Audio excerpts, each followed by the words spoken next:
Stellantis. How may I help you? A Fiat Stilo. I'm sorry, we can't help you with that. If you want that, then you should go build it yourself. Hi, my mom is on the toilet, but this is Stellantis. Can I tell her a message? Dude, that car is ancient. And remember that Fiat stands for. Fix it again tomorrow. Well, sir, I am sorry. If you want to buy a new Fiat Stilo multiwagon, then you should go back 20 years into time and order it. Hi, Mark. The Fiat Stilo multiwagon was built almost 25 years ago, and you cannot order it from Fiat or Stellantis anymore. But you can build it yourself. Let me tell you a story.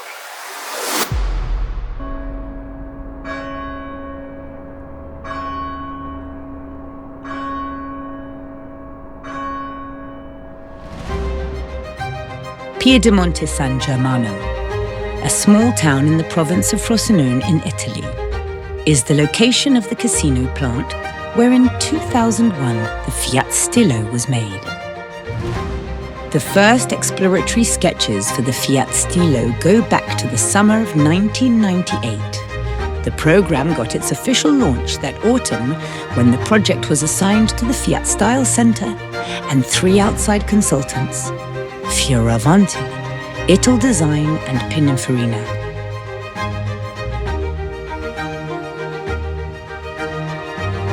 This is the 1998 first design of the Fiat Stilo drawn by Mauro Basso, and these were drawn by in-house designers Aaron Hawkins and Thomas Salsi, followed by the designs made by Ital Design and Pininfarina. Peter Jansen was responsible for the interior, and the task was simple. Quote, "We were asked to create a welcoming, almost domestic ambience and to deliver a message of superlative quality." The 2001 Frankfurt Motor Show was of significance to the Italian auto industry. The Fiat Stilo and Lancia Thesis were available for detailed public examination for the first time.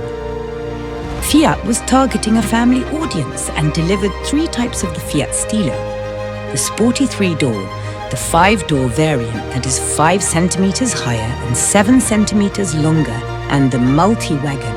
The multi-wagon was designed by Pininfarina and was delivered with smaller gasoline engines and 1.9 JTD diesel engine, but they never built and released the car that was there on paper.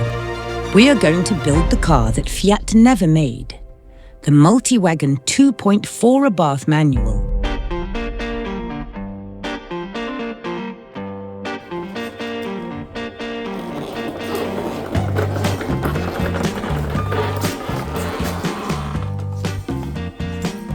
To make the car that Fiat never made, we need a 2.4 engine, a C530 gearbox, exhaust manifold, and underneath this blanket is a freshly built engine.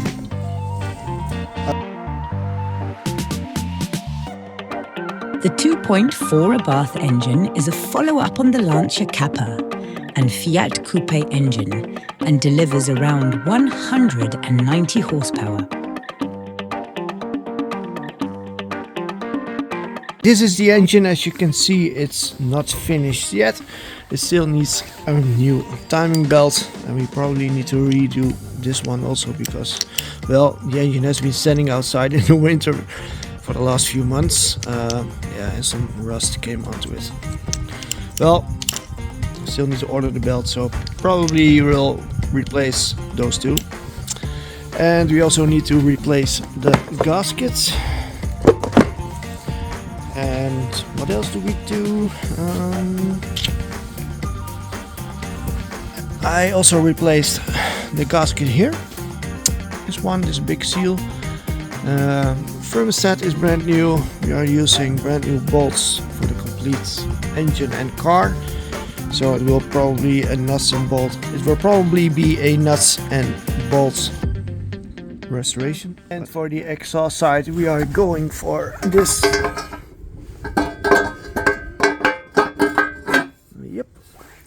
This exhaust manifold is made by Lancia. It came from the Lancia Kappa. And well, as you can see, it is a much better flow, which means better performance, better sound. We're also going to use some exhaust tape around it. Yeah, I will put a picture in it, then you know what I mean. Yep, it's gonna be a fun project. And this will be the star of the show. Basically just a standard multi-wagon, nothing special, but we are going to turn it into a car that Fiat never made. So basically there is no rust, luckily, but we need to basically change and remove every frame from the car.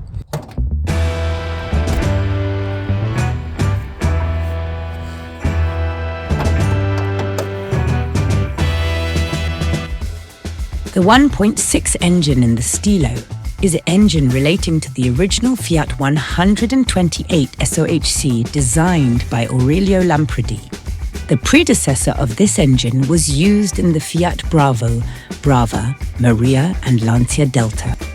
This 1.6 engine delivers 103 horsepower, and originally this car came with the Opel or Vauxhall Z 16 XEP engine. The timing on the 2.4 Abarth engine is something you need to do with two people and is a specialist job. First, we need to remove all 5 spark plugs, followed by the tensioner and pulley, since both parts were a bit rusty.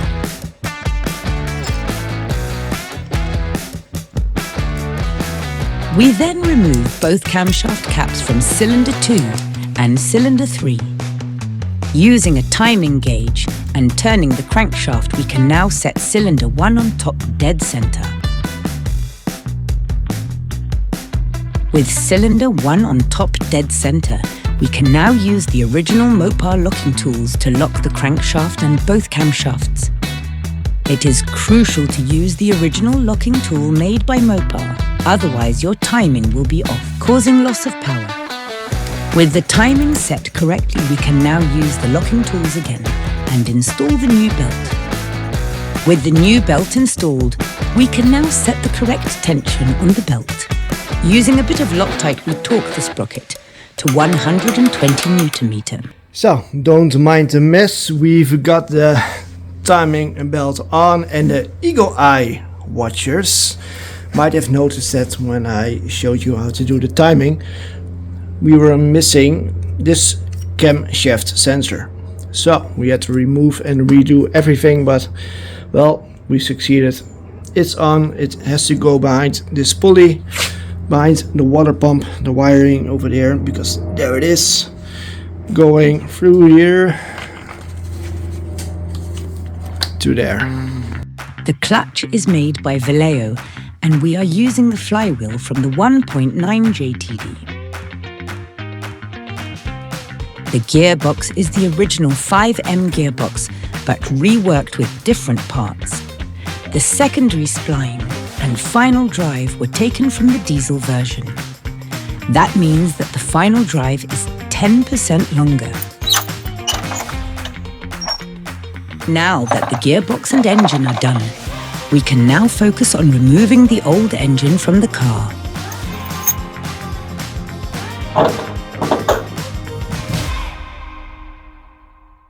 First, we are going to remove the wheels from the car.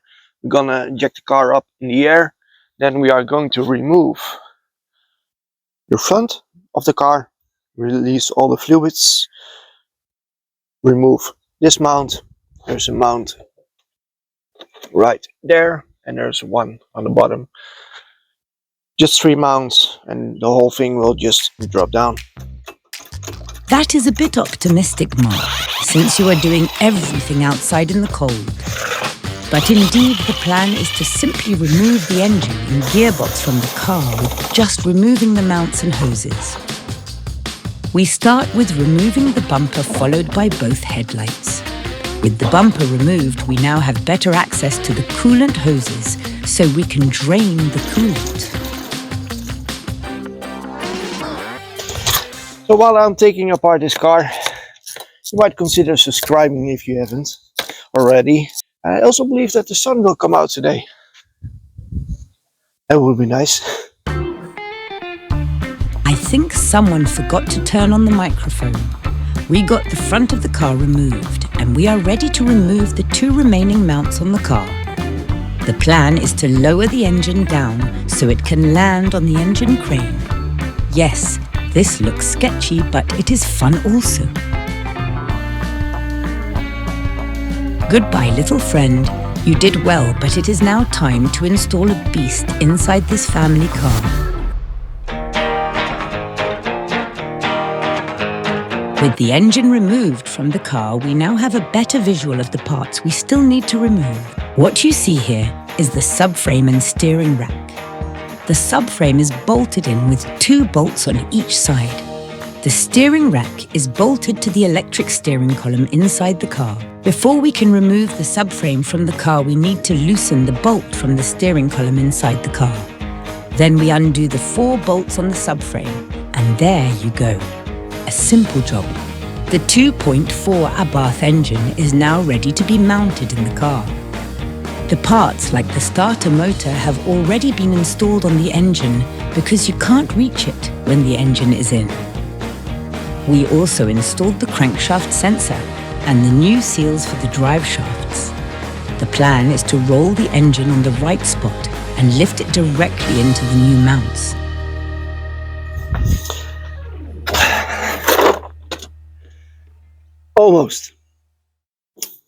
Almost this big beast is coming in, and well, I had to do some little things behind the camera. Fuel lines, I need to do those. Aircon pipes, I still need to add them. Hopefully I can do that with the engine inside the car, but we will see. But it's coming in. It's going in. Finally. Let's go.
Well, guys, there she is. She is hanging inside the multi-wagon, the 2.4 Abarth. Now, I have to make sure, and I'm not going to record everything, but I have to make sure that I have to install all those cooling lines all the way over there, which is hard to record, of course. So I'm going to do that. Also the battery, etc. So basically, it's just reverse engineering what we did when we removed everything. So yeah. Oh, man, what a job. And don't forget, I don't have a garage or whatever. It's just outside like this. And don't worry, the neighborhood is all fine with it. Oh, let's go. Well, guys, it started to rain. I didn't really record everything yet. Exhaust manifold, for now, just temporary, we are going to use the original one because I need to go to a special place with the car for the license plate, because there's a complete new engine inside the car. To get that all registered perfectly, I want to have everything original at first, and then when everything is fine, we are going to remove this one and install the exhaust manifold from the Lancia. But I don't want to have any questions when I get the car to that place. So anyways, yeah, what is on? There are no belts, there's no alternator, there's no aircon. There's a tube here missing that goes from here to, where are you? Here. So it's getting air at the wrong places, so that's not good. The PCV valve, I believe that this is not connected. There's no hose here. This wire is for the ECU. If you remove that one, you got immobilizer issues, so that one is temporarily on. Some dodgy wiring in here. Well, we got all the things we need to get a perfect start. Anyways, shall we start it? Oh man, this is so sketchy, but hey, it is fun. Let's start it. Okay guys, the moment of truth. Let's start it. First, contact, or let's see what happens. A lot of errors on the screen probably. ABS, makes sense. Engine light, oil is normal, I think. Not sure. Shall we start it? Oh, there's no fuel. Okay, I'm a bit scared. Did I do everything right? Oh, let's go. Yes, yes, yes, yes, yes, yes, yes, baby, it's starting, and a lot of noise.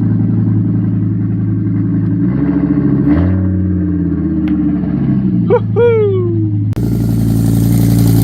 Woohoo! Yeah, man, we did it!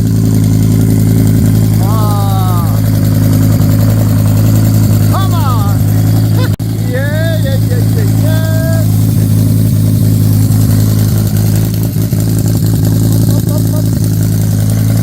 Oh, man!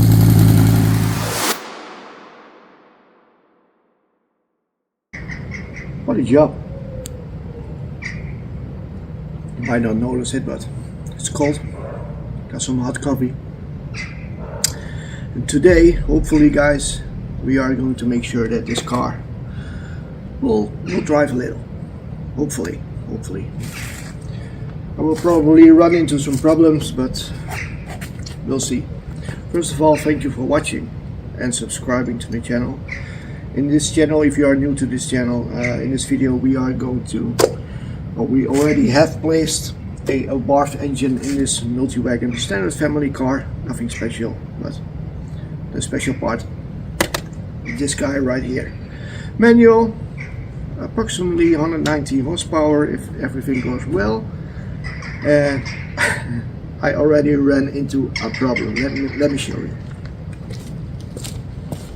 And one of the problems, guys, let me put my coffee right here. So if you ever see me, I drink it black. Yep, you can buy me a coffee. And right down there, guys, is the problem. This little guy here is for the gear selectors. I already removed this piece, and this plastic piece is on the 1.6 and it is not on the 2.4 manual. And also there's a, hope you can see it on camera, there is a problem is that the plastic part that you just saw has to go through that tiny little hole, and it has to connect to that gear lever over there, but it will hit this part also, so it simply doesn't fit. So we have to replace that cable, which is connected to the car inside the car. So we have to get underneath and remove everything. I really hate this, but it is what it is. So I already removed the center console, but because I thought everything was bolted from the inside, but it is not. It is from underneath. So all this work for nothing. Hey, lucky me. Since we need to get access to the gear lever, we need to remove the exhaust first. The exhaust for the 2.4 is much bigger, so nothing can be saved from the 1.6.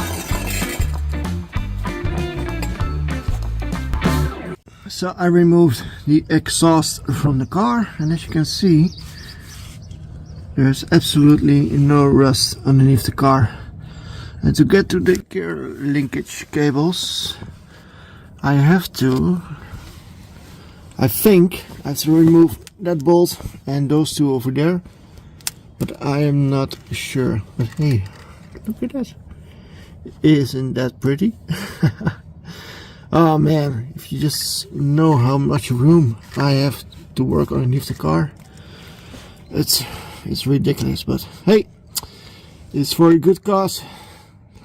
So I'm gonna remove those two bolts. I'm not gonna record it because there's no space, and then hopefully the parts will come out. If I can show you anything, then I will show you. Okay, I'm sorry for the footage. There's no space in here, but hey, there she is.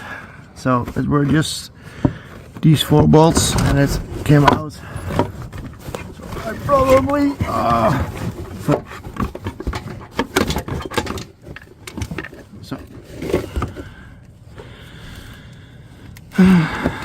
have to get this one linkage cable, and where's the other one?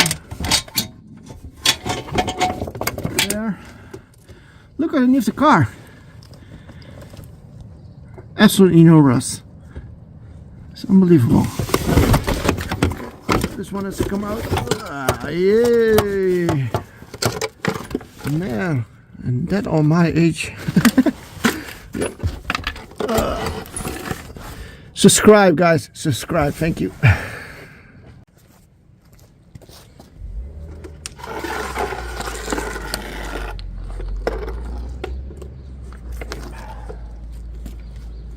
Gearbox cables are outside the car, and well, this one came from the multi-wagon and this one came from a donor car from a 3-door. So if you just compare the article numbers, there is a difference, and the only difference I can see is this plastic part here, what I mentioned earlier in the video. There's a part missing because I was hoping to remove this plastic part, but it is probably pressed in. So the plan is to create one working. So I think I can, because this one is missing, that's the whole problem. Otherwise I would just have swapped the cables. So the plan is to get this part off, put it on this one, but on the new gear linkage. This is the new one that I ordered. I could find it very cheap, that's why I ordered it, and I just wanted to have that feeling from a brand new car. So anyways, underneath, very straightforward. If you just compare it to this one, then you know how it works. This one just simply clicks into this one, and that one also. There's a clip here. Very simple. So we remove this clip, the cable will come out, and well, reverse engineering this one, and we are good to go. Since the old cables on the multi-wagon don't fit, we now have to create one working cable from 2 different cars. First, we need to remove the gear linkage from the old multi-wagon cables, followed by the 2 clamps holding the cables in place.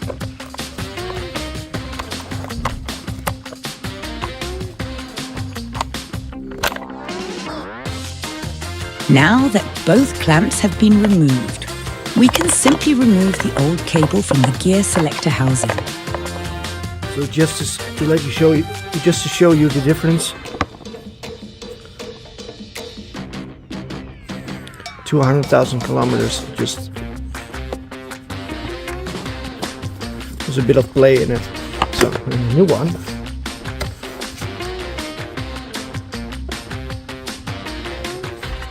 it just sticks, there's no play. Perfect. We then add some grease and install both cables in the gear selector housing.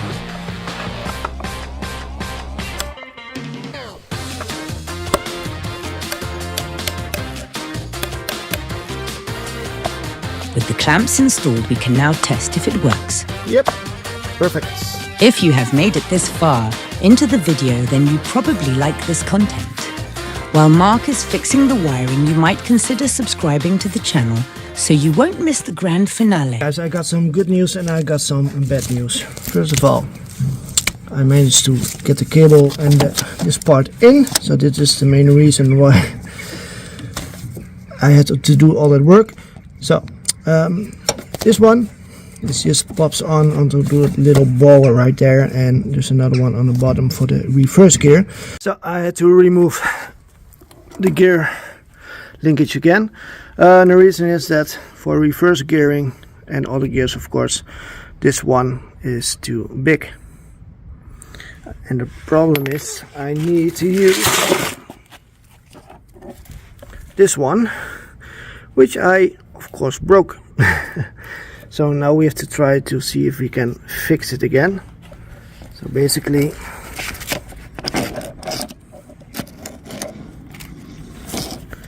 this is the part that has to go in. It's smaller, and well, I have to make sure that I can fix it.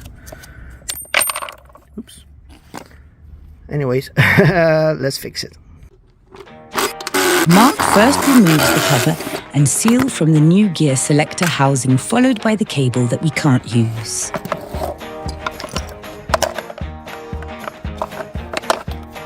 Then, Mark removes the old cable with the plastic piece from the multi-wagon and installs the cable on the new gear selector housing. In the end, we need to use the linkage from the multi-wagon, otherwise we had to buy new cables. The plastic gear linkage on the old cable was broken, so now Mark tries to repair it. The linkage is held into place with a small locking mechanism and a spring. The compressed spring pushes the locking mechanism tight, and with a self-made pin, we can now lock both parts. The pin that Mark has made is cut out of a small nail. The nail fits perfectly into the plastic. Now the linkage can't go anywhere.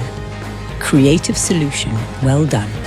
Just cut a little nail perfectly to size, and it just drops down with a little spring that pushes it that way to the right, and this little thing holds it, and now it can't go anywhere.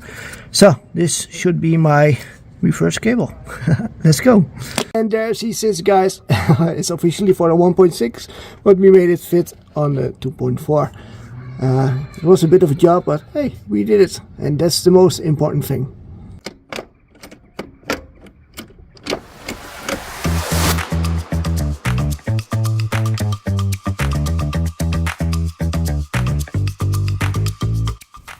Mark and Tim thought that it would be a great idea to install the steering rack and torsion bar on the subframe while the subframe is in the car.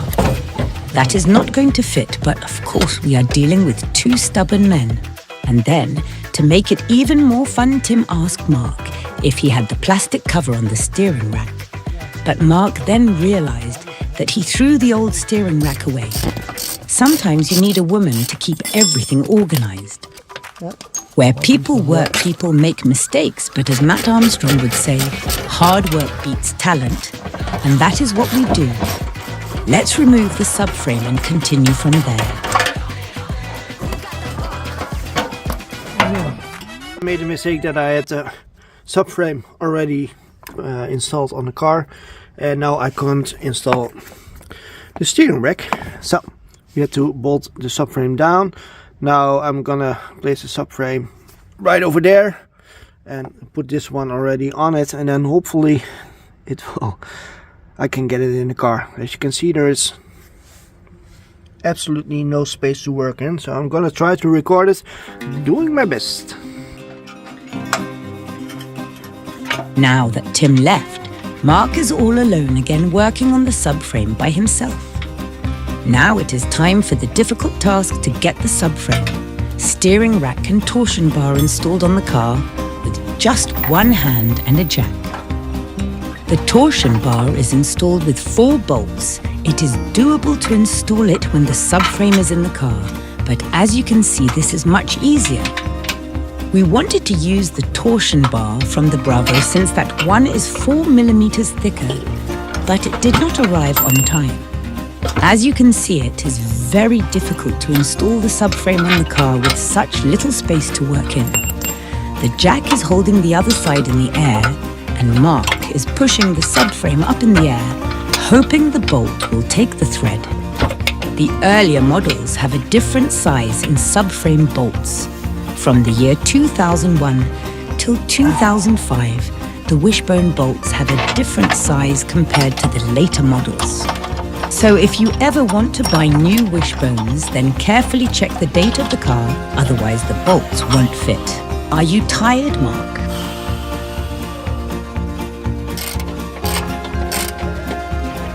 Using a jack on the other side, it is now easier to install the other subframe bolts on the car. This is a 2005 model, so the bolts have a size 19 and 21.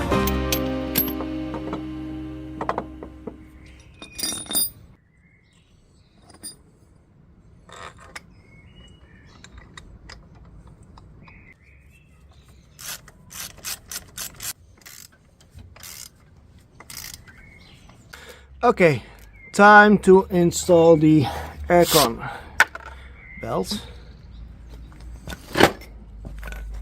which is the VKMV 4SK663, made in France. That's the one that you need. Basically, first the aircon one, and then just lower this one down. Huh. And then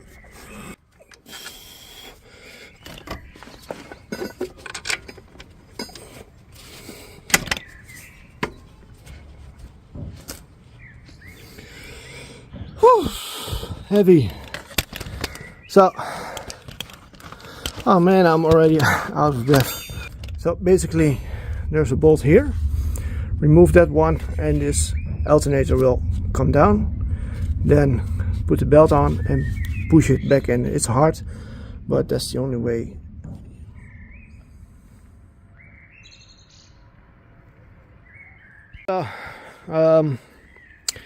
We did a lot today, but it feels like, or if you just look at it, it just looks like we did nothing today. The main issue why everything was taking so long was that damn cable over there. Oh man, I wish I figured that out earlier. Then I would have finished everything today, probably at least got it running. But it is what it is. Sometimes you win and sometimes you lose, and if you are working like this, like me, on the street, you're obviously losing more than you win. But hey, we got the beast running. So guys, I have bled the clutch. The brake I will do at a later stage, but for now there is no reason to be in here at all. So finally I couldn't do anything because if I just would have installed everything back into the car, I would have to disassemble it again just to get to those clutch cables or whatever, you know, also to bleed the clutch, etc. You need to dismantle a lot of stuff. A lot of people ask me on Instagram or on Facebook, what do you need for this conversion, how does it work, etc. Well, first of all, this car came with the Vauxhall engine or the Opel engine, the Z16 XEP, and I obviously removed that one. There was a collaboration between Fiat and General Motors, and so like in the Fiat Chroma, the Fiat Stilo from 2006 and upwards, they used the Opel or Vauxhall engines. Why? I don't know. I mean, the Fiat engines are better, not because I'm an Italian car lover, but it's true. Trust me, it's true. Anyways, they kept almost everything original. So there was an Opel engine in here, but I still use this original wiring loom that goes to the BCM or the body control module inside the car. This one is the original cable. This one here is the original cable. I did not touch it. So I removed the Vauxhall engine, got it out, installed the Fiat engine, got it running, went to Italy, came back, and now the 2.4 engine is in the car, and I still have the original wiring loom. You might say, okay, cool story, But what do you do to make this all work? So the thing that I changed, or what do you need, is obviously the fuel lines. This is something that you need because this part is pressed. This one is pressed also in, and which goes to here, and this one also, which is 2.4 specific. So you need those lines, or if you are good enough, you can only use this part. But since we are dealing with gasoline, I want to keep this everything OEM, so I simply replace those two lines. And it's very simple. You can unclip them here, unclip them below, unclip them from there. Obviously needs the exhaust, which I installed on a car off camera, because as you can see, there is no space to record. Anyways, very basic, very simple. It just hangs into rubbers, and well, that's the original exhaust. Of course, you need the mount, the subframe, and you need this beautiful engine. In the last episode, we installed the aircon belt, and now it is time for the V-belt. The V-belt runs over the crankshaft and alternator pulley and is tensioned by the tensioner that Mark is pushing up so he can install the belt. You have to push it all the way up, otherwise the belt won't fit.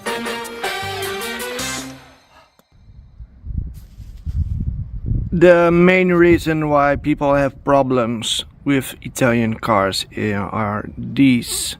These are earth wires, and as you can see, they are completely corroded. There's one here. There's one on the right hand side of the car. There's one for the ABS module. Of course, ECU needs one. There is one on the back of the block. There's one here. And the other one, of course, goes to the gearbox. Clean it up together with the fuse box and you are probably good to go. Yep, also under 1.6. Some of the earth wires are hard to get to, but trust me, your car will love you after you clean them up. Mark is now installing the battery box from the Fiat Bravo on the car. They are a little different from the Stilo version, but replacing a light bulb is now much easier because you can reach it better. With the battery tray installed, we can now install the fuse box, but first we need to connect both D4 connectors. These two connectors are known for causing intermittent faults. The fuse box has been taken apart and cleaned on the inside. The wiring for the BCM gets plugged in and we are ready to go for now. Time to install the front of the car. Everything is brand new, and we replaced the old rusty parts for new shiny parts. These are the clips for the bolts, and you need them to bolt both parts together.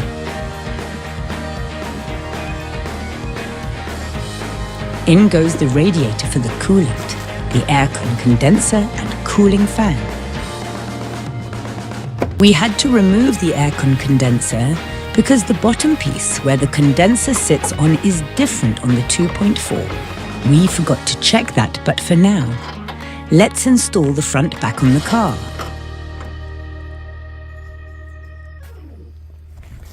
Well guys, the front is on. Well, of course not completely. I just inserted some bolts in here just to hold it in place, and I also need to install the airbox over there and the coolant lines and some plugs, etc., and wiring, of course. But I need to have some space so I can do this. So, gonna install the airbox. We installed the battery tray.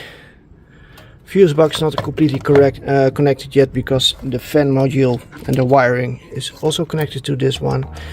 Yeah, oh, it's coming together finally. With the front installed, we can now install the remaining coolant pipes on the engine. Air filter box and MAF sensor have been installed, and now we also install both PCV pipes with brand new Abarth clamps. We install both clamps for the coolant reservoir, and we make sure the reservoir fits good in the car, since this is aftermarket. We then add fresh coolant in the system, and voila, we are done.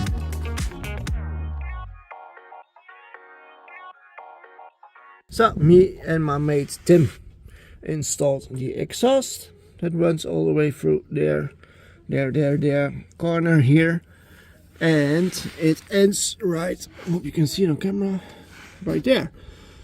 And so we ran into a problem yesterday because the rear silencer, which is the original for the 2.4 with new rubbers in there, is way too short, because this is a station wagon and this silencer is built for the 5-door and the 3-door. So my good friend Tim then welded a long piece over there, and now it fits. What Mark tries to explain is that the exhaust that is now installed on the multi-wagon is the exhaust made for the 3 and 5-door variants. The multi-wagon is of course much longer, so the rear silencer piping is too short. Mark had another 2.4 exhausts, so to keep it close to OEM, we decided to cut the exhaust piping and weld it to the rear silencer. We still have the wrong fuel pump in the car, but it's good enough to start the car, so let's just simply start it. And it runs.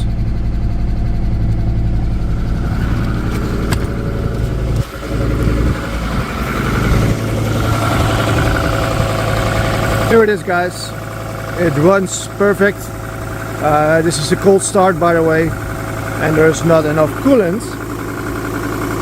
As you can see, everything is working perfectly. Same on. Woo! Well, anyways. And you might think, okay, cool. It dries finally, because it's a big achievement, especially here on a parking lot. We got a multi-wagon Abarth and it's running. Anyways, it runs beautiful. This is a big achievement, and let's celebrate with hitting that subscribe button below. But we have a problem. Let me show you what the problem is. The problem is underneath the car. And you might not see it now, so for now it's dry. And the problem is, guys, it's leaking oil. Look, right over there, it's leaking. And it's leaking between the gearbox and the engine, which means it's probably the crankshaft seal or something with the how do you say it in English, the carter right here, where the engine or the oil sits. But it has to be the crankshaft seal, because I replaced it, and since I'm not a mechanic, I probably did something wrong, because there's also a small spring that holds it in place, and probably that guy went off the seal, and well, lucky me! Yeah, we have to replace the engine again. Hey, as in, by the way, look, the rest of the car is still looking perfect, but it is what it is, guys. I have to remove the engine from the car again. It is what it is, but it's leaking, and it's leaking. Yeah, it's leaking a lot. So, let's go! It's Sunday, 16th of March, and well, I have to get everything out on a Sunday. Oh, I am so lucky. I really missed this. I really wanted to remove everything again. Not. Anyways, it is what it is. I'm not gonna complain. I'm having fun. Not really at this moment, but hey, remove headlights, bumper, front, fuse box, battery, filter box, coolant, and all the 3 mounts, and then it gets out, and we've removed the gearbox from the car, fix the leak, get it back in, and drive the car. Let's go. You have seen, and what time was it again? Let's test my non-mechanic skills, because I'm not a mechanic and I'm working on the street. Oh, it's gonna be fun. Let's see how far I get today. Oh, Mark, the clock is ticking, but here we go. With the Brazilian bumper removed from the car, we now can remove both headlights. And with the headlights removed, we can now easily remove the battery tray from the car. So I removed the battery tray, fuse box, air filter box, MEF sensor, which is also located here. And all the wiring is simply put over here. So now I think I might be just simply remove those two coolant lines, this one and the one, that one here for the front. Then the front can come off, and well, I'm trying to catch as much coolant as I can because it's new and I don't have enough to fill up the whole car again, and it's a Sunday. So yep, I'm gonna do that. So if you see me removing the front, I simply removed this one, that one, and the whole front can come off.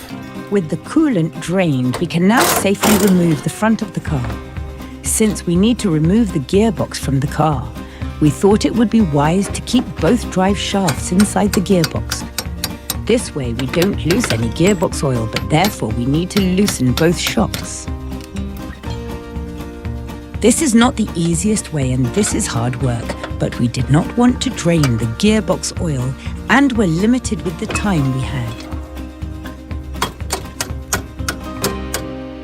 Really hard work working like this, but I've got the drive shaft out. So, but I only removed the seal right here, so I'm not losing gearbox oil.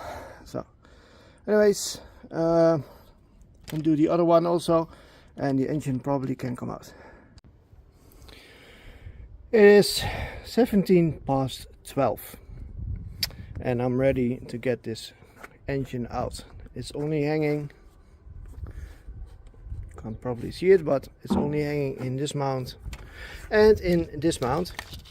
So let's undo the exhaust and both drive shafts, etc. So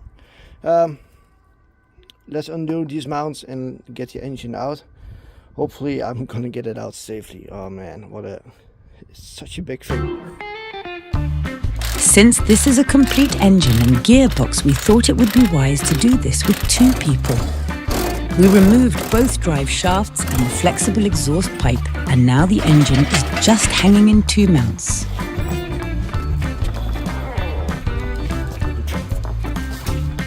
Looking at this, I really get a deja vu moment. I am 100% sure I saw this last week. We got the gearbox removed from the car, and as you can see, it is not leaking from the inside, so it's not the seal behind here, thank God. Now we have to remove the clutch and the flywheel from the car.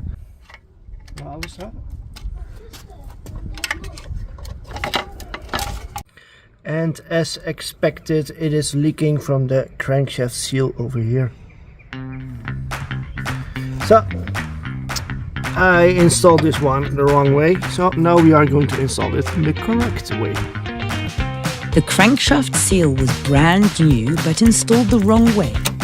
You need a tool that comes with the seal, and Mark did not use it. I think someone forgot to read the instructions. And this is the main problem. This little spring here came loose, and then the oil is coming out, easy as that. And here we have the new crankshaft bearing that my mate Tim had in stock. And there's a plastic part here. If I look at the instructions, it says on the top, do not remove the plastic sleeve until the bolts are mounted. And what did this idiot do? Just install it like this. And it's leaking. We use special sealant underneath the crankshaft seal, otherwise it will leak. This transparent sealant is especially made for this purpose. The seal has to be installed with the plastic tool and bolted to the engine with the correct torque settings. With the seal installed, we can now safely remove the plastic tool from the seal. Now that the seal is installed, we can install the flywheel, pressure plate and clutch on the engine. The center hole for the pressure plate has to be in the middle, otherwise mounting the gearbox will be difficult. As you can see, we have both drive shafts still installed on the gearbox. Doing it like this saves time with the gearbox oil and mounting the shafts. The gearbox weighs approximately 35 kilos and is a job you want to do with 2 people.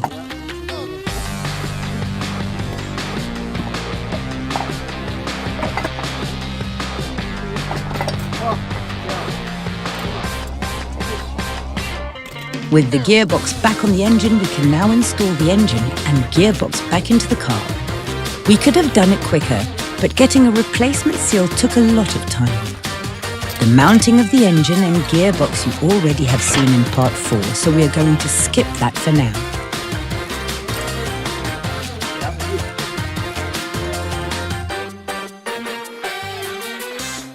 Well guys, we are in the evening at the moment and I'm at the same,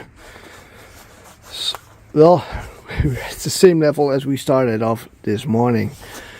What a ride. I'm tired, I can tell you I am tired. But coolant is back in again. Battery is installed. Some wires are missing. Fine. Let's see if it will start.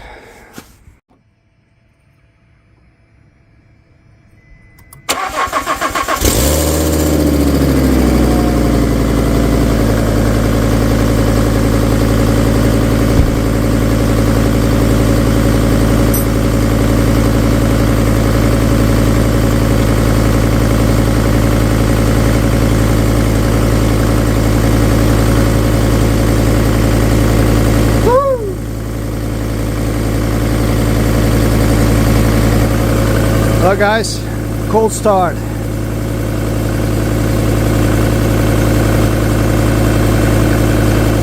And I think I've got an exhaust leak.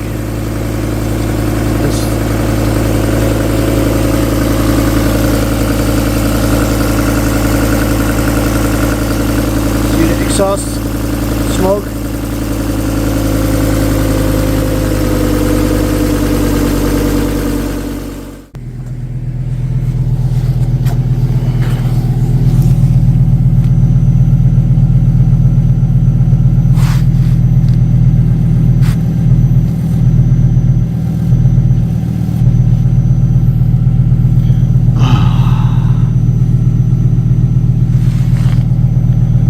Man, so quiet. It's what non-car people don't get.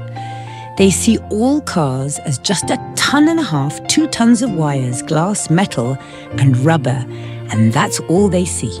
People like you, or I know, we have an unshakable belief that cars are living entities. You can develop a relationship with a car, and that's what non-car people just don't get. This car was built with just 2 hands, with passion, with emotion and determination. Ladies and gentlemen, we give you the Fiat Stilo multi-wagon Abarth.